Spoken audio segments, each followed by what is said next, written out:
अजतना से रवा साथे सब यारा के डाकू हो।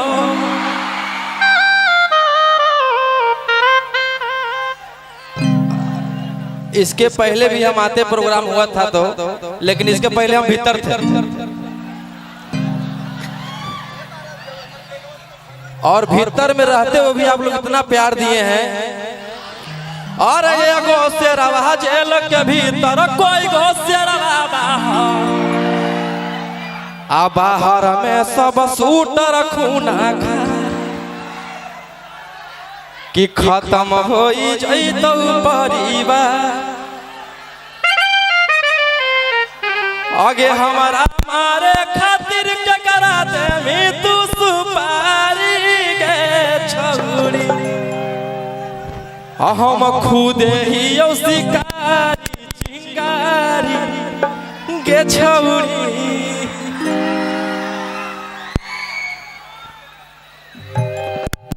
करीबन भीतर में मैं 10 मंथ रहा और आप लोग भीतर में रहते हो भी इतना प्यार दिए हैं। सारे गाने ब्लॉकबस्टर हैं। गा ले बेटा हाँ हाँ। और आज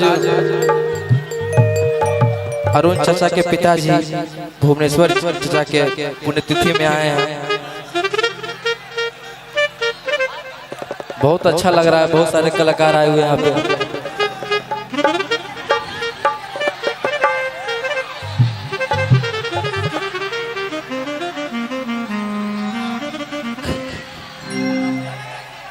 अरे कि लालू के नाम सुनते से नया ठेगे आया रहल टाइम अभी चुपचाप तू बैठेगे। सारे गाने को आप लोग इतना प्यार कि मात्र 1 मंथ में 10 मिलियन 20 मिलियन।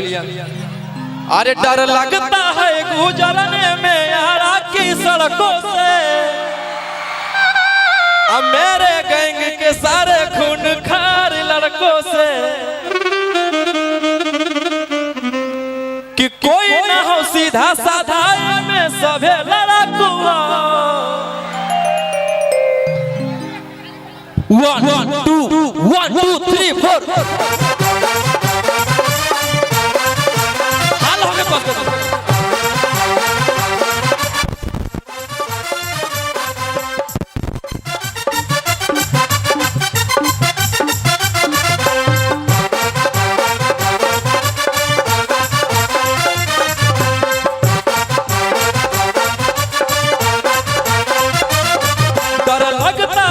गुजरने में पटना की सड़कों से मेरे गैंग के सारे खून खार लड़कों से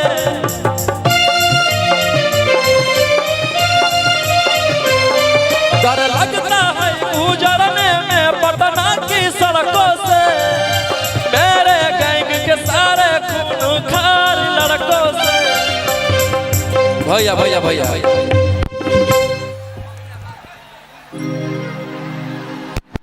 चाचा का ये प्यार है। 100 रुपया गांधी जी आए हैं। अरे कि कोई ना हो सीधा साधा में सभे लड़ाकू हो। अरे इधर से हटवाइए लोग फॉलो किए हैं। लव इधर से हटवाइए तुरंत गिरेगा सब। अभी के डेट में सब अपने आप के बुझता कि कोई ना हो सीधा साधा में सभे लड़ाकू हो कि एक हाथ में हथियार एक हाथ में चाकू हो। अजतना से रवा साथे सब यारा के डाकू।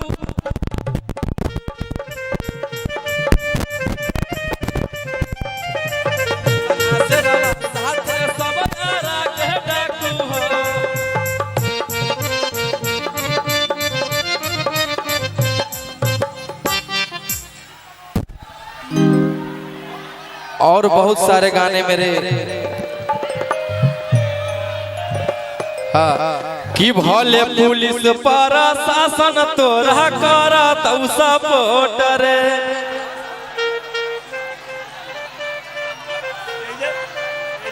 कि छोड़ब नहीं कबो तोरा देले बिना चोट रे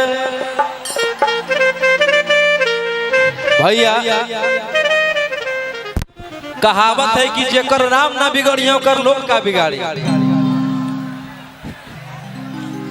कोई उसको बता दिया कि पोक्सो लगा, पोक्सो में बेल नहीं होता है, भीतरे रह जाएगा। 1876 लगाओ, पोक्सो लगाओ, कोई नहीं, करियर खत्म हो जाएगा। लेकिन कुछ ना चलता कि भले पुलिस प्रशासन तोरा करत सब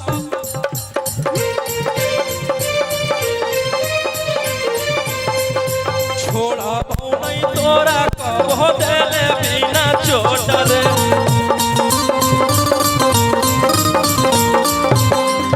हेलो कि भले पुलिस प्रशासन तोरा करत सब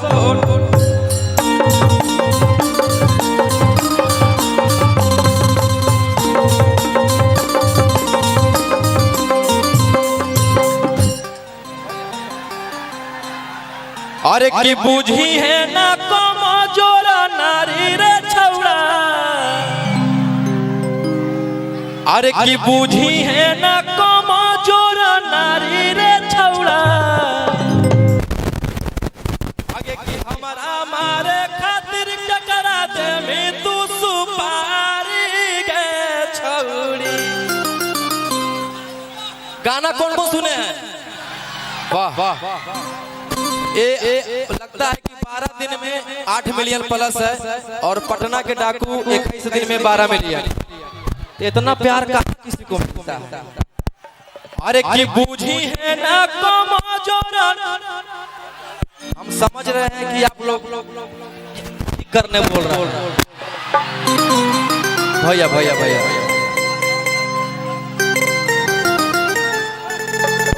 एक